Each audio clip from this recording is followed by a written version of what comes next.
Alrighty.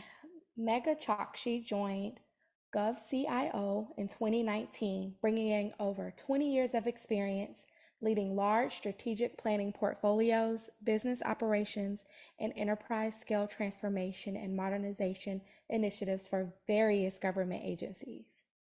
Megha is a highly accomplished and dynamic executive leading over $1 billion in IT and business engagement portfolios supported by a large and diverse workforce. She has a proven track record of fostering innovation and design thinking for delivery excellence focused on impactful, veteran-focused solutions. Prior to GovCIO, Megha led multidisciplinary teams supporting IT modernization at SIAC, formerly known as DRC. And again, thank you, Megha, for joining us today. We're super excited to have you here, and you're ready to take over.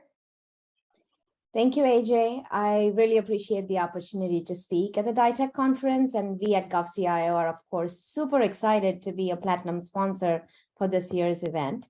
So I'm going to start with what is GovCIO, what do we do, and where are the opportunities within the company for growth especially. So GovCIO is a large government consulting firm, and our core, we focus on transforming government IT, so government agencies can focus on their customers and serving our citizens. And our GovCIO as a company, we started off as Government CIO about 10 years ago. It was opened by a service-disabled veteran, and it was nominated as an STBOSB with a special socioeconomic status. Since the start of our company, we have seen phenomenal growth. And about 2 years ago, we actually went into an M&A with a company that was much larger than us, and we tripled our size. And since then, GovCIO has come to have 3 sectors now: the health and civilian sector, the national security sector, and the veteran and enterprise technology solutions sector. I am specifically focusing on the veteran and enterprise technology sector. That's where I began my career at GovCIO. And that's how GovCIO actually began as a company too. But you will also see that much of what we do with vets as well as the NSS and the HCS sectors is very similar. So what you would hear from me is anything that you would basically hear from the other sectors as well. And what we do at our core is provide end-to-end solutions to help veterans and citizen-centric agencies to better deliver on their mission and to meet the growing expectations of the public for a better user experience. And so some of the work that we do is focused on enterprise agile transformations, IT modernization, specifically focused on benefits, and also helping veterans and citizens lead a healthier and fuller life. And this goes right in with our own mission, which is not only about government, transforming government IT, but also transforming lives, because we do believe that if we don't transform lives of our employees specifically, then we will not be able to succeed as a business, as an organization.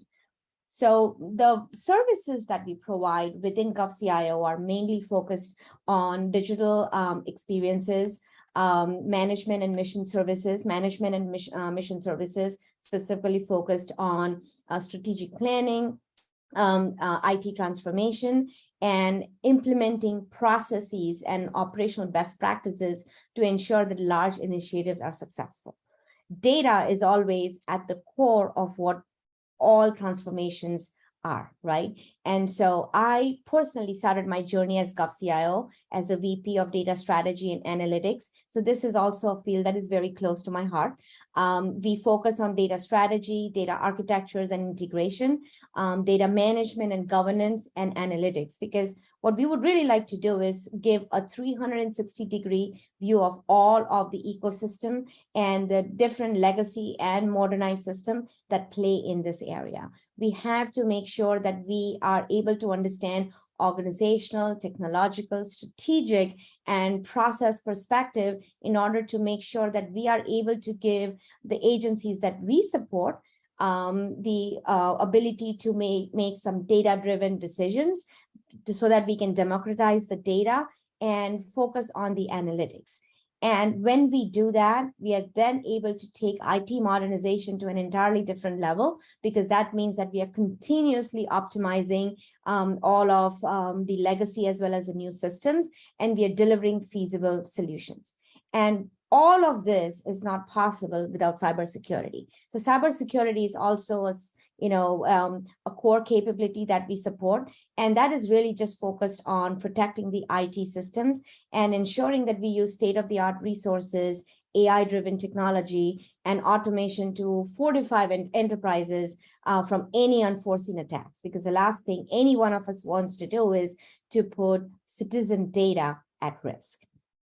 Next slide, please. So over the next few slides, what I'm really going to be focusing on is how do we deliver the work? I've already given you an overview of what we do and why we do it, but now we will go into the how we do it. And then also my perspective of the DEI&A in our industry, and more specifically at GovCIO. What my professional, personal experience has been working in government IT and coming up through the ranks. And then what I think personally, my perspective on what we need to do to continue with the advancements in government solutions. We are also, beholden to the executive order that we have specifically focused on DEI. So what do we need to do as an industry to make sure that we are taking it to the next level? Next slide, please. All right, so what do we do?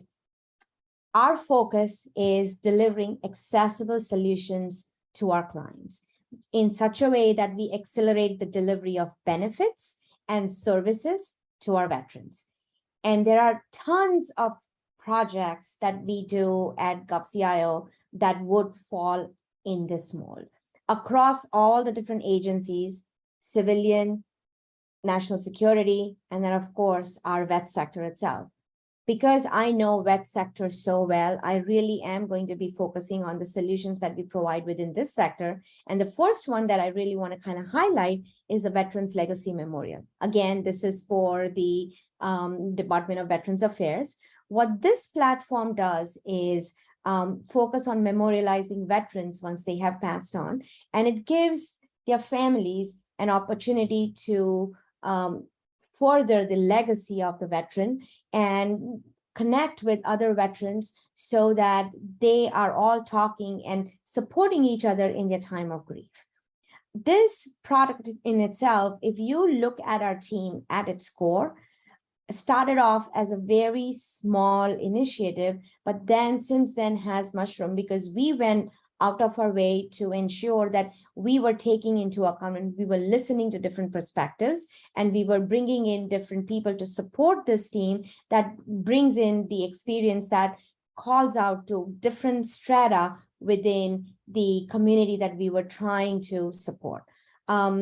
Very similarly, under our mail management services contract, which supports the Veterans Benefits Administration, what we do is come in and support all kinds of claims intake, whether it comes in paper form, whether it comes in electronic form, and we have transformed the business operations over there. What this has done is when we came in about 2.5 years ago now, it was a program that really needed some TLC in terms of business process reengineering and looking at factory processes, almost like, all of these human intervention processes. It's not necessarily a factory floor like you would call it a regular factory floor, but we had to look at it from that perspective. We had to look at Lean Six Sigma. We had to look at what is the optimal way of processing these claims that are coming in and how can we take it to the next level. When we started off over there, the processing time for that contract was about 40 hours. That's what we inherited. And we knew that within the next 6 months, we needed to get it down to less than 6 hours for every single claim that comes in, to establish that claim so that veteran affairs agents, specifically known as VRCs, they are able to go in and make sure that the claims move through their cycle. And we got it down to less than 1 hour and 15 minutes in a matter of first 2 months. It required a lot of different perspectives coming in, which is why we were successful at what we did. For the technology incubation services contract, what we really do is look at different cutting edge technologies that we would have to use or want to use in order to enable IT transformations. And also then taking a look at where these technologies fit in, and then taking it to the next level and figuring out, okay, now that we know what technologies are going to be supported, how do we take that and build an entire strategy to ensure that different services that are provided to different citizens, they are actually, modernized and optimized the way they need to be. Next slide, please. So my professional journey, how did I start at GovCIO, and how did my career start in, bringing me to where I am today? So my education was in biological sciences. I did my bachelor's in zoology, chemistry, and botany, and then my master's in biotechnology. But as you can see, I'm doing nothing that is related to that. However, what it did do is, as I was going through my education, it basically gave me the opportunity to think about things from a different perspective. And then I came to the United States a little bit over 25 years ago, and there was no looking back. And what I attribute my success to was my ability and my openness to try all kinds of different things. When I first came here, it was to further my education and maybe even advance my career in research and development. But I soon realized that I was much more of a people person. I really wanted to be in a field where I was interacting with people all the time. Because of the experiences that I had as I was growing up, I was then able to pivot and actually get more into the creative industry and also analytics. And slowly, I took my career to different levels. And at every different level, my first thought always used to be, what am I going to do next? And how do I need to add to my capability so I'm able to and capable of taking on the next challenge? And every challenge came at a pretty regular cadence of about maybe 3 to 4 years. By then, I would have gained enough of experience and a perspective to go on and figure out, okay, here's the next challenge, and this is how I'm going to, address it. I didn't particularly have any major challenges, other than, of course, as and when you're taking, new more of trying to get more new expertise in certain areas, there's always going to be people that are going to doubt your capabilities, and that's fine. That's part of the challenge. That's part of the where we want to go next. But being there and being able to take on these challenges head on, rolling up your sleeves and not taking no for an answer, really helps you a lot. The other thing that I have personally learned a lot is the role of mentors and coaches in your life. Had I not had good mentors and coaches in my life, my career trajectory would have been a lot slower. And so I always urge everyone, and we do this very well within GovCIO, is to make sure that people are talking to each other. There's a buddy system. There is a mentor protege or a mentor coaching kind of a program going in there too. So from my perspective, two-dimensional diversity is the most important thing for making a company successful. And that's what we are doing at GovCIO. Whether you call it as a very specific formal DEI&A program, or whether you call it the culture, what really matters is that you're taking both the dimensions of diversity, the inherent diversity, gender, ethnicity, your religion, your sexual orientation, all of that is part of your inherent diversity. But taking that and coupling that with the acquired diversity, which is your skills, your education, your perspective, really kind of gives a completely different flavor to where we need to be. And, being market leaders in the industry that we are, I personally have always wanted to tie that in with being innovative and looking, at innovation as a major component of my company, my organization. And then take that and you start thinking about how can creative people come in, how can they bring in different perspectives. You are looking at a completely different demographic of the population that you're serving, and then you bring all of these people together, put them in a room and have them start thinking. That's what it makes for a company to be successful.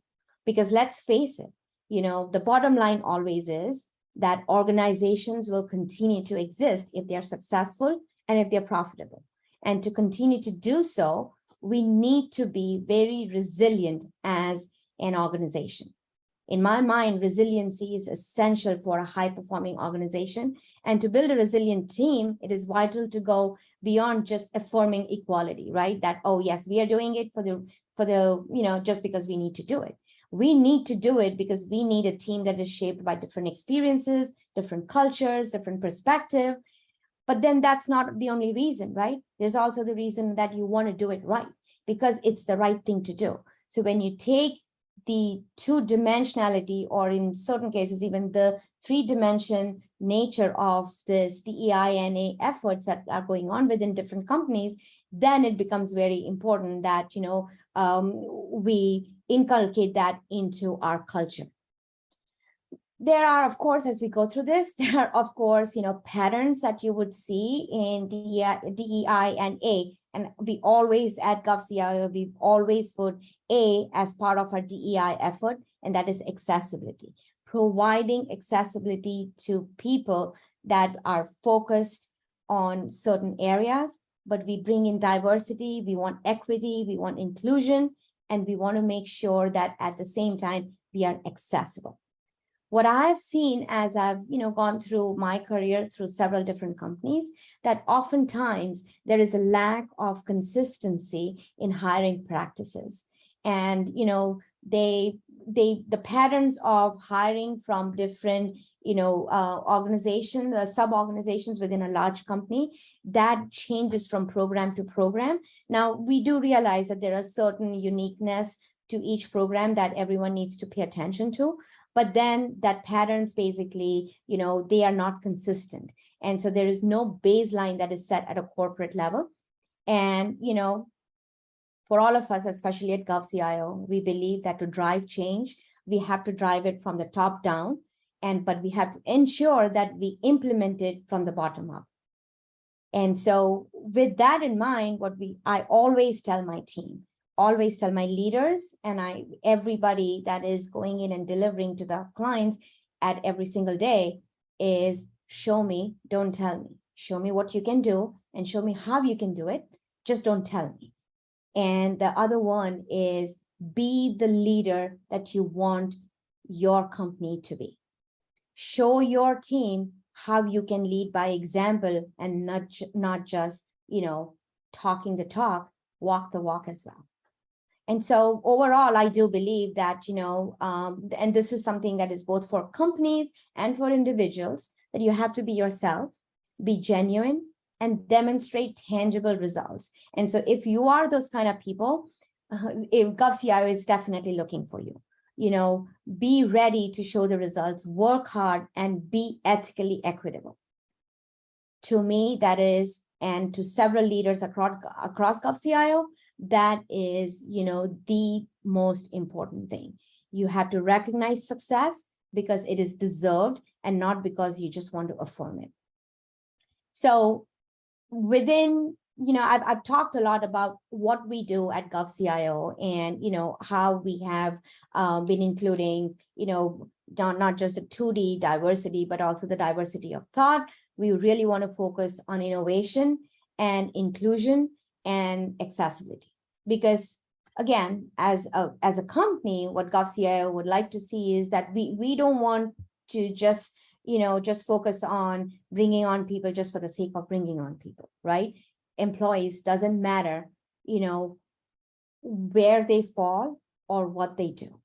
Because in the end, me as an employee, I want to be able to see that the identities that I reflect with and the identities that I believe are most significant for the success of a program, they are reflected, in the workplace, because that is what is going to give all our employees a sense of belonging. And that's what's going to, lead to higher productivity too.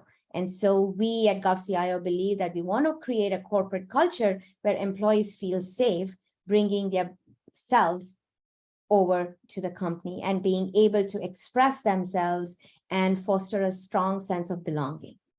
So at GovCIO, there's several different initiatives that we have been basically focusing on. Women in Tech is something that is very close to my heart. We also have a DEI&A council, and that council has been working very closely with our HR and the company leadership to make sure that their vision is basically put forward within the company. This DEI council, I have to admit, is something that's pretty recent. The council has been around for about 4 to 5 months. We are also working with an industry leader to make sure that we baseline our metrics so that we know where we need to improve as a company, what are the next steps. And, given the executive order on diversity, equity, inclusion, accessibility across the entire federal workforce, this is even more important that we think through this in a very disciplined and a structured manner. Because to be relevant in this global economy, for our country to be relevant in this global economy and this flattened world, we have to be competitive and think outside the box. DEI&A helps us to do that. In my mind, this is a very, very simple correlation. It is imperative that we foster innovation, design thinking for delivery excellence. And for this, we need to be inclusive, and we need to tap into a workforce that brings thought diversity as well. And, I've been throughout my entire career, whether I started off as a person that supports a very large team and worked my way up, or in my current position right now, where I'm leading a very large business unit that's specifically focused on IT modernization. I've been very fortunate to have a team that represents both of these groups. And I really attribute my personal journey and my successes and GovCIO's success to this. And when we look at the leadership that is there within this company, you will see that, we have 3 sectors. 2 out of our 3 sectors, the presidents of those sectors are both women, Kristen Gill and Rebecca Miller. We also, especially from a vets sector perspective, we also are focusing our recruitment efforts to hire diverse populations and specifically veterans. So we have programs that we participate in like Hire Our Heroes, Recruit Military, the vet jobs. All of these are significantly important. We've also put together our own veteran-focused integration teams that, is specifically focused on bringing in the veterans from different sections of the society and bringing them back into the workforce. That is a cause that is very close to my heart. It helps veterans also get through their PTSD because it helps them connect with different people who really, identify with them, and there's a sense of belonging in the workplace. There's growing evidence that, if a team has a variety of, different perspectives, then, we can educate our employees and our clients, and then we can reach kind of an untapped customer demographic, which is exactly what the US government wants to do, right? Their customers are the citizens. And to ensure that there is a better digital experience, a better user experience, you have to be able to reach all different kinds of demographics. And so, we are definitely want to be focused on that. I believe there was, a few years ago, there was a Harvard Business Review research that was done that basically said that, companies that have greater diversity are more likely to capture more markets and drive innovation. Very important. And I am proud to say that GovCIO, as a large company of more than 2,800 employees, we are more than 50% diverse. And when I mean diverse, what I mean is, and I'm just going to give you some figures. About half of our workforce is female. About 25% of our workforce is African American. About 15% is Asian. And if you actually go down into non-Hispanic and Hispanic populations, the rest is how we basically make up our employee demographics. So at any given point, when I go in and look into my company's dashboard of what our employee base looks like, 51% and more is basically a non-white population. To me, that is a shining example of diversity, equity, and inclusion at any given time. Plus, our internal initiatives are also focused on a lot of LGBTQ initiatives as well. So I'm very proud to say that a lot of our population is representative of that group as well. So we also have something called the GovCIO Brand Ambassador Program. And if you follow GovCIO on LinkedIn or Twitter, Instagram, you will see that there is a lot of different voices that are showcased within these social media platforms. And these are all basically a representation of the different areas and sectors of GovCIO. It is giving a voice to our employees. And, there is definitely we hope that through that ambassador program, we will be able to focus even more on the DEI&A recruitment and events like DEITECH, and making sure that we are attracting the right workforce to be a part of our company. Next slide.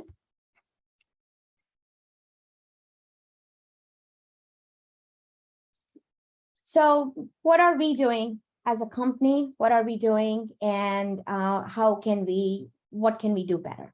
So I'd mentioned our veterans integration team. What that team basically is that we worked with several veteran service organizations like AMVETS and DAV, and we have an online perennial page on our open jobs positions that specifically highlights the need for veterans. And I like this team significantly because I attribute the success of a lot of the products that we have, deployed directly to the feedback that we have received as part of the veterans integration team. And when I say integration, to me, it's a twofold meaning. One is we are taking the veterans and integrating them into the regular workforce so that we can hear them and we can hear their perspective. And the other piece is, how are we taking these different perspectives and creating integrations within the government so that their views and their feedback are better represented. IT modernization goes to where it needs to go. And, it's also a social responsibility. So, we also have to make sure that, we create a diverse and inclusive community. That we have a warm and an approachable work environment that is basically built on empathy, collaboration, integrity, and mutual respect. Because without any of these, if you don't have that in a company, that's pretty much it. You can say goodbye and move on, because you would, number one, you would not be successful as a company, and you would definitely not be successful in the eyes of its employees. And you would start seeing that there is your attrition is going to go through the roof because people are going to leave. People leave companies not because that they don't like to do the work.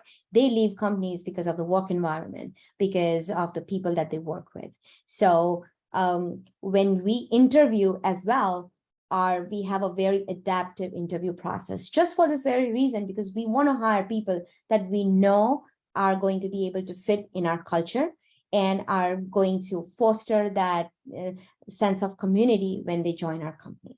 And, our pledge always has been that we will treat all our GovCIO employees fairly, regardless of their race, ethnicity, nationality, parental or marital status. I can tell you from a vet's perspective, we are a highly remote environment. and we understand the importance of work-life balance. And we also understand that there, a lot of times, if you're a parent, especially, you're going to be called in to take after your children when they're sick, especially. And, you have to balance those things out. Totally fine. I'm a mother of 2 boys as well. I have been through this. Every single person on our team has been involved with kids. Our parents, or in one way, shape, or form, are involved in children-related activities as well. So that really makes a big difference. Faith is another thing. You should be free to express what you feel, what you believe in, whether, you belong to a certain religion, you are atheist, you're an agnostic, doesn't matter. We will welcome you within us. Your political affiliation doesn't matter. We actually hardly ever talk about politics at work because we want to keep this as a safe environment where you are safe. You can do what you want to do. If you want to go in and express your political views, that's fine. That's your opinion. And we stop it at that. But any political discourse going back and forth that leads to, negative feelings, we have ensured all through the past few years that nothing happens and everyone feels safe. Sexual orientation or gender identity as well. That's something that we are very specifically, making sure that everyone feels comfortable. It does not matter what you do, how you work, your quality of work. That is more important than anything else. We've also been hiring a lot of people, for example, that have sometimes that are recovering from certain, neurological variations. For example, PTSD as well, disability or mental illnesses, nothing. A lot of times when we do interviews as well, especially when it's technically focused interviews, we actually prefer not to do a video interview. A lot of times when I first talk to somebody, if I'm trying to see if somebody belongs to, this company or not, I just do a phone screen. And that's for a reason, because I don't want anyone's physical appearance to impact my thought process or my decision. Same thing goes with age. And as I talked about, earlier about your political affiliations, differences of opinion. There could be differences of opinion on a variety of different things, but we don't want any of that to impact your employee experience. And so, we have to focus on increasing diversity, by starting, at the hiring process. And it reaches a full circle when you are, showcasing it through your culture.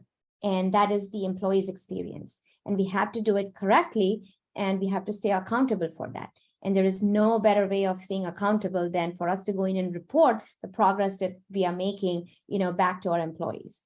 Because at GovCIO, every time when we talk about DE&I, we specifically, say representation, equity, and belonging always have to remain a North Star.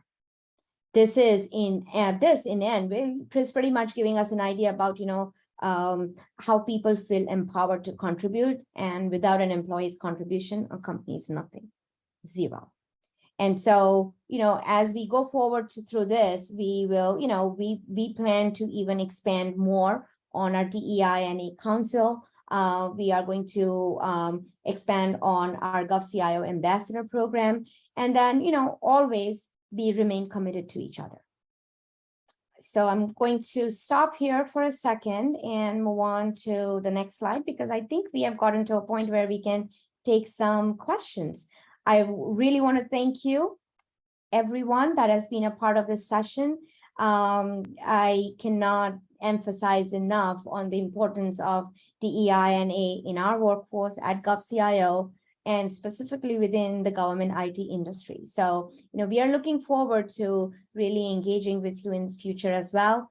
We have a booth.